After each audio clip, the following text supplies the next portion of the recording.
God in Genesis, when he as I was just saying, he worked 6 days and rested on the seventh.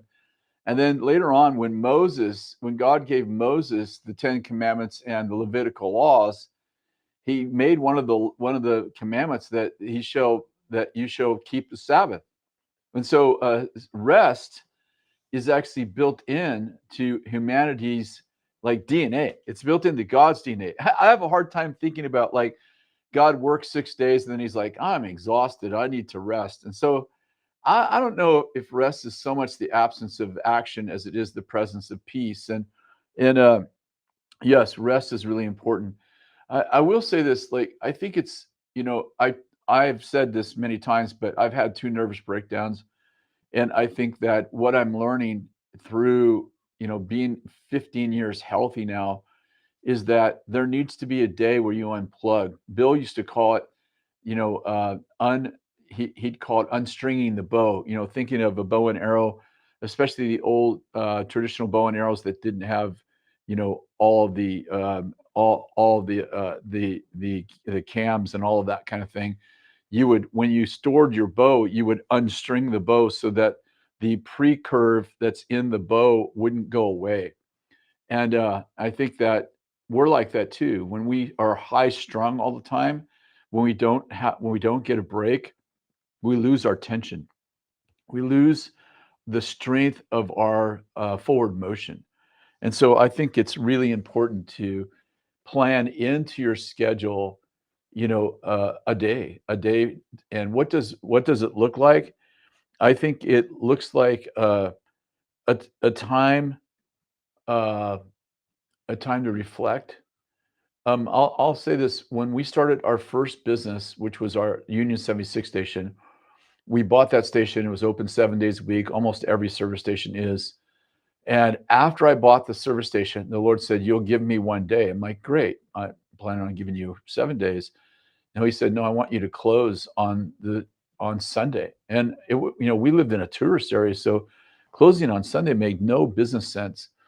And here's the deal: the Union Oil at the time had what they call five-star awards, which was they would award it to the top service stations in the area. And we actually owned our service station, so we were not a jobber dealer. And we were the first jobber. We were the first owner, service station owner, 76 station owner in the United States to actually win the five-star award. And when they came out to give it to us and found out we weren't open Sunday, they said, "We want to give you this five-star award. You earned it, but you have to open on Sundays."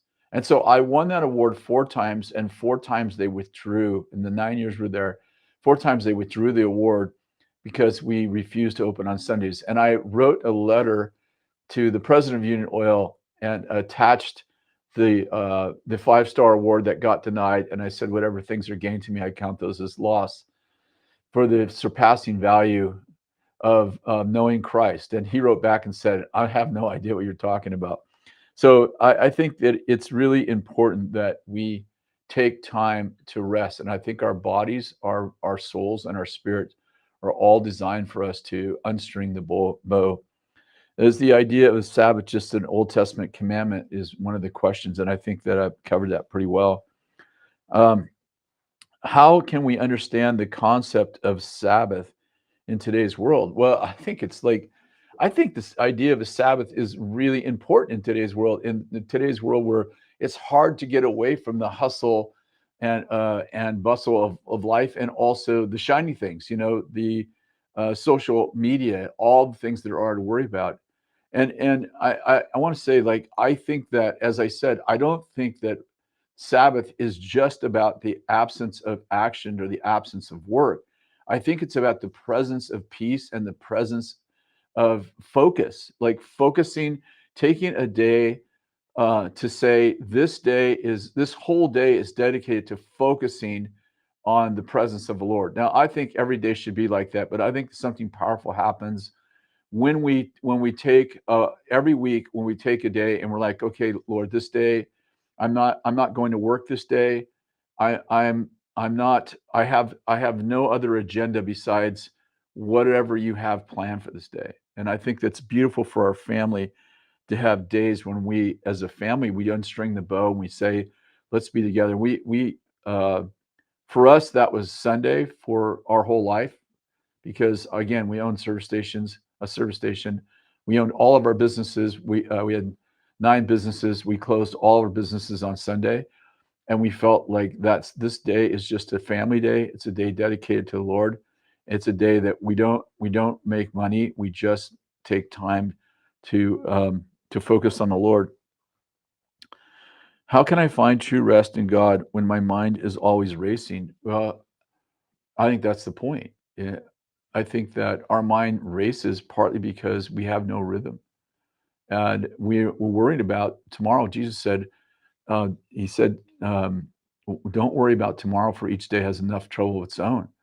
And he said, seek first the kingdom and his righteousness, and all these things would be added to you.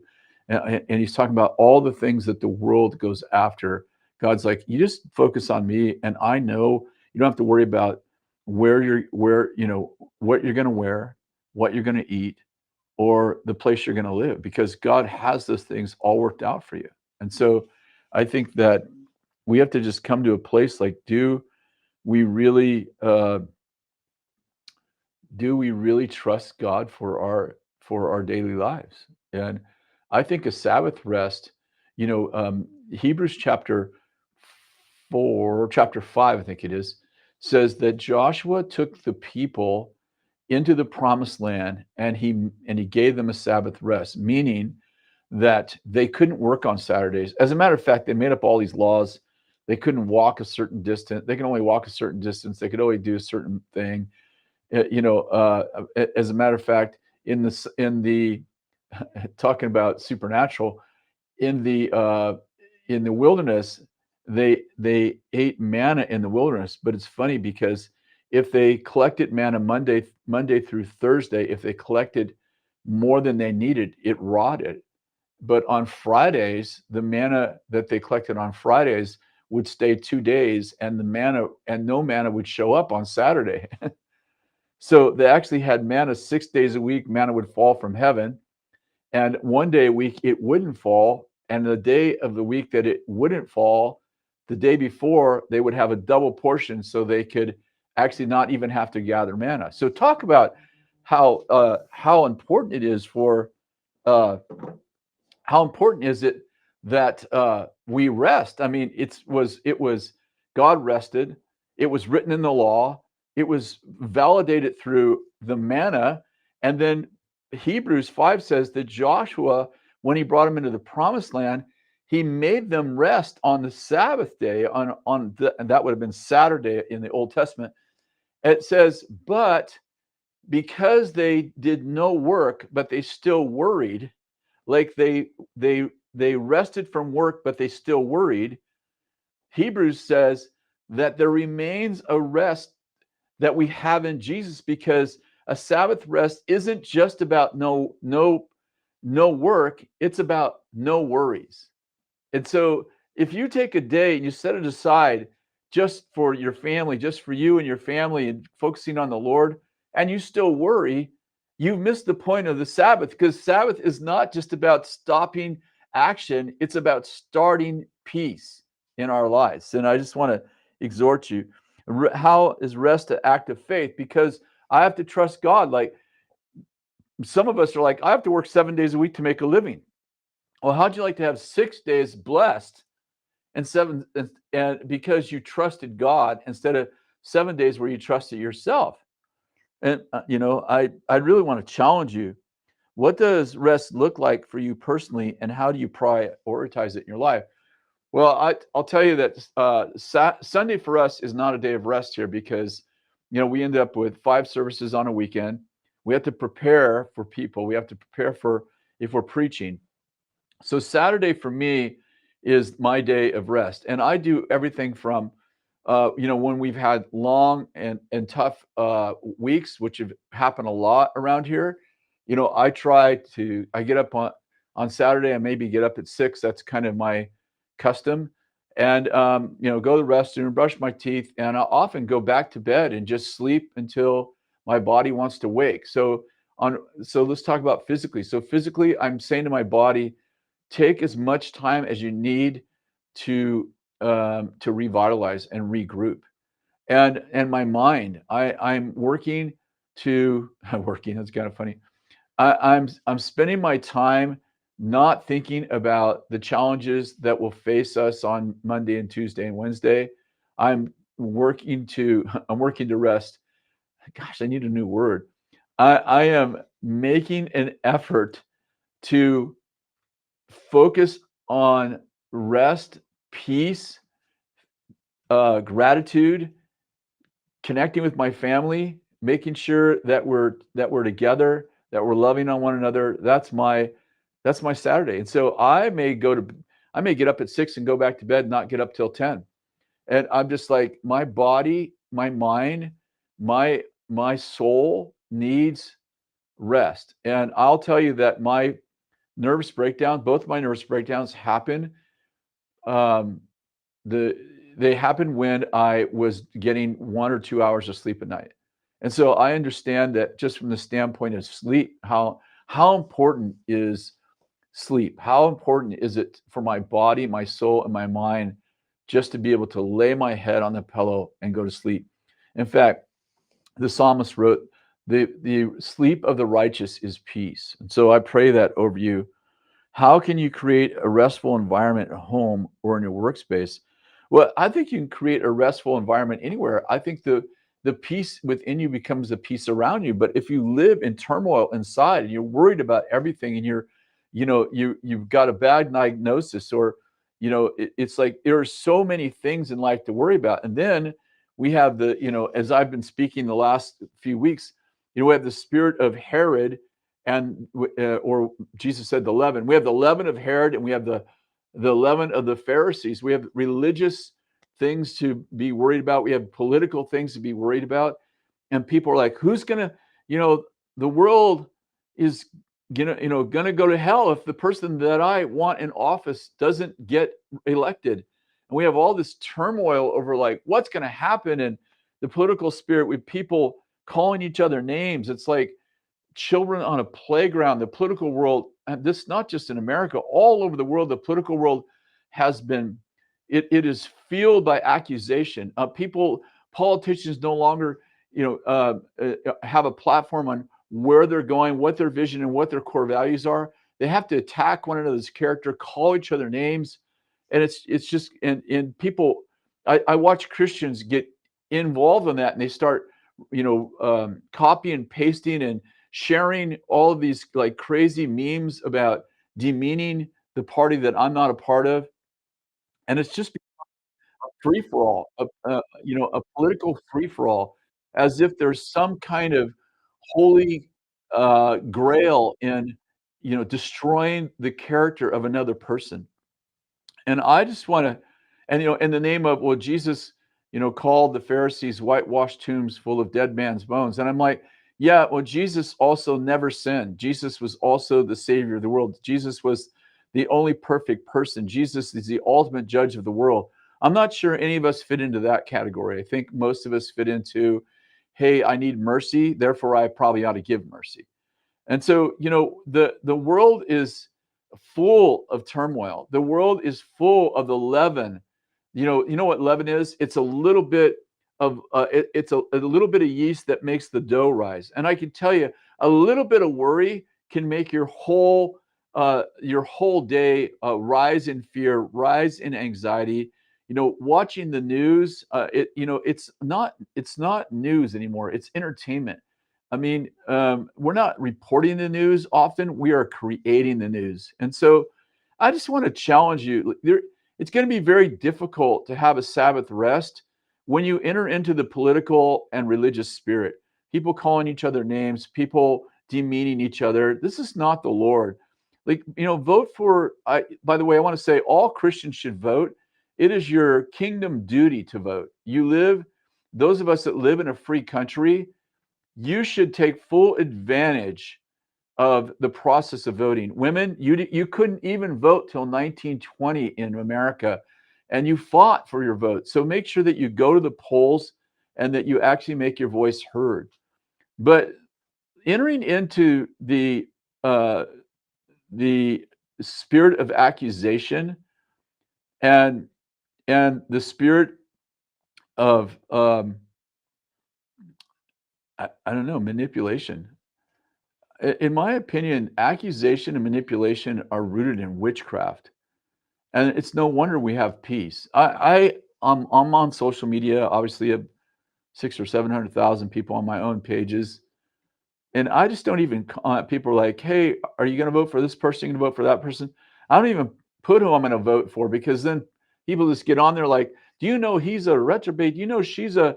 I'm like, I don't want to enter into the world of accusation. I want to pray and ask the Lord, Lord, you said that the lot is cast, but the decision belongs to you. And so I trust you for our country.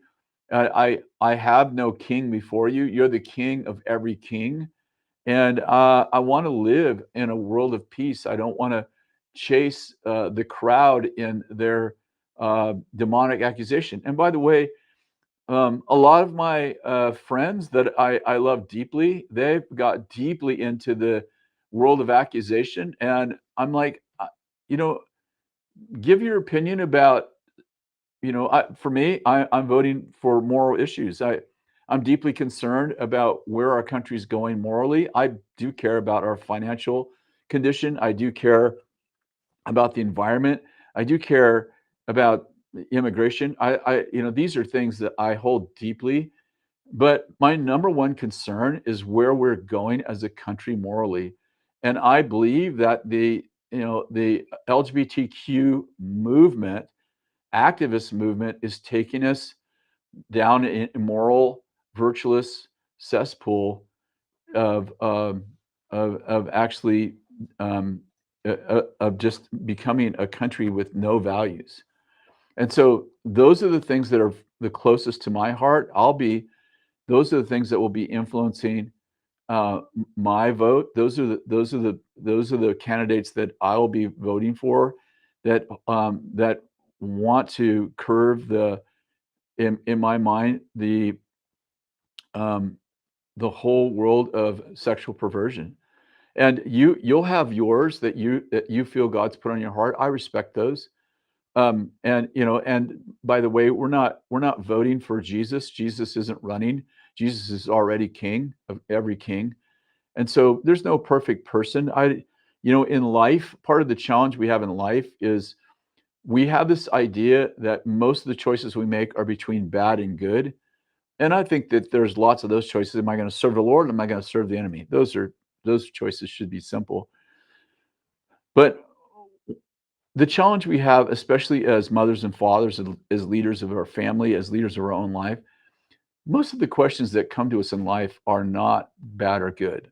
Most of the questions we have in our life are either good or better, or good or God, or they're bad or worse.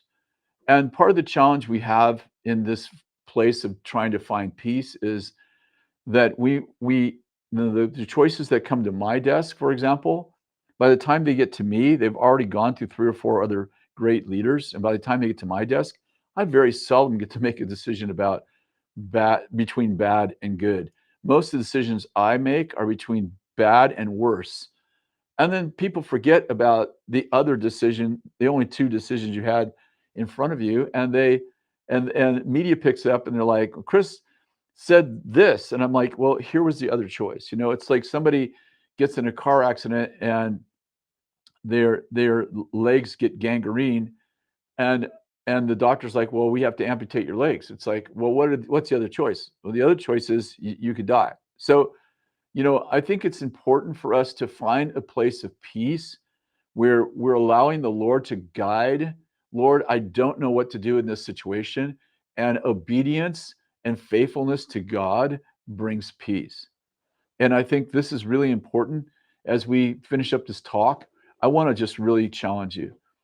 In the face of 49% of the world is voting this year. 49% of the entire world is voting in their leaders this year. It's really important that we remember that Jesus is leading us, and it's really important that we follow his lead as we vote, and that we're not trying to vote for the perfect person, but that we're voting in faithfulness to the Lord, and we're allowing the Lord to lead our countries, our cities, our states. Anyway, God bless you.